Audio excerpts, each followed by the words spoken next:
Bayaran daw muna yung referral code bago ma-approve at maging qualified dito sa GGives at ma-unlock daw. So, sa video ito, talakayin muna natin ng post na ito. Pero bago ang lahat, maglalambing po ako na paki-subscribe po ang aking channel, Johnny Depp. At ako nakatulong sa inyong video ito, ay malaking tulong din po ang pag-like at malaking tulong din po ang pag-share. At para updated po kayo sa mga honest reviews dito sa ating channel, pakihit lang po yung notification bell para sa mga honest Ola reviews ni Johnny Depp. Okay? At bago lahat, disclaimer, hindi po ako nanghihikayan na kayo mangutang sa mga Ola. Hindi po ako Ola promoter at ako po ay sumisilip, nagre-review lamang po kung paano ang proseso ng pagpapautang at ang proseso ng pananingil ng mga ina-applyan kong mga online lending apps. At para magkaroon kayo ng tamang expectations, ay magkaroon ako sa inyo ng shared real experience about their system sa kung paano sila nag-ooperate. So, sana makaliwanag sa inyo na hindi po ako nanghihikayat na kayo mangutang sa mga Ola. So, sa video ito, talakayin natin yung post sa isang Facebook page na kung saan meron daw nag-email do sa nag-post ng ganito. Galing daw sa Fuse reference, ewan ko, basta may nakalagay, Gcash naman yun. You are now fully qualified to get a loan on your GGives account. After this process, and you already have a referral code and an offer of 12,800, but you will not receive the referral code because there is a payment of 400 pesos. You cannot give the referral code without paying it because our system for this program that when your payment for the referral code is received, you will automatically receive the referral code to unlock your GGives and you get your GGives offer loan amount of 12,800 pesos.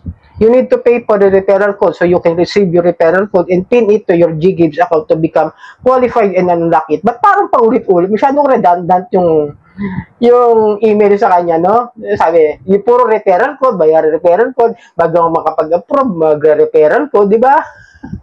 Ito yung mga scams, okay? Nilinawin na lang natin, scams yung mga ganyan. Mga ganyang email sa inyo at hindi nag-i-email si GGives, si Fuse para sabihin lang na magbayad kayo ng halagang 400 pesos para doon sa referral code para ma-unlock, maging qualified kayo diyan sa mga GGives o sa mga G-Loan ni Gcash.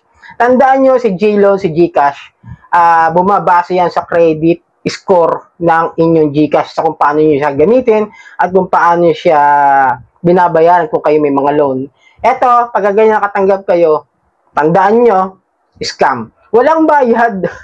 Kaya natatawa ako, bakit may bayad? Ang tagal na namin ginagamit ang G-Loan tsaka ang G-Credit, no? Almost ilang taon na. Kaya nagulat ako, bakit? Tapos pinost ito kasi, hindi ko lang i-screenshot yung sinabi na, totoo po ba ito may bayad daw yung GGives? Yung GGives niya tsaka G-Loan. Okay. Ang dami gumagamit ng G-Loan, GGives. Yung iba ginagawa nga, yung tawag doon, pinepera, ina-cash out yung GGives, pero hindi ko siya advisable para sa mga. Pero syempre, yung iba gusto ganoon, pero I will not advise that. Ako ginagamit ko lang sa G-Credit is talaga sa pang-merchant lang ng mga gadgets. Yun lang po. At binabayad din sa mga bills. Yun lang po yung simpleng pamamaraan na ginagamit namin kay G-Credit.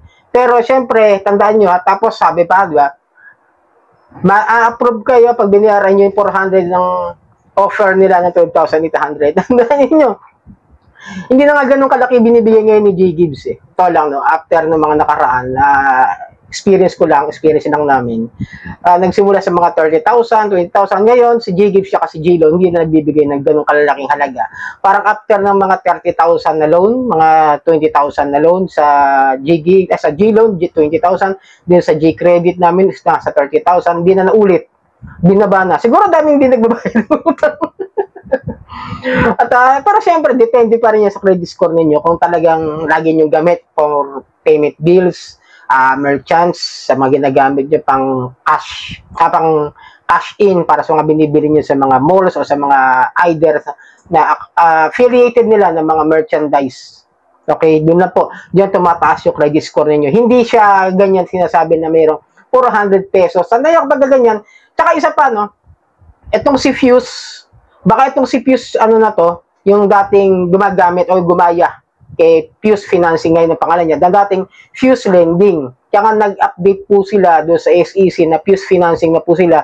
At ang hinabla po nila by that ay yung Fuse Lending na ginagamit yung kanilang company sa pag-apply doon sa loan. Tapos malalaman nyo, scam pala yun. Dahil mayroong ganitong klase ng mga approval account, kumbaga approval payment na 400 tapos makaka-loan ka raw o bibigyan ka ng approval loan of 12,000 or something. It's either by the amount na ibibigay nila. So walang ganun.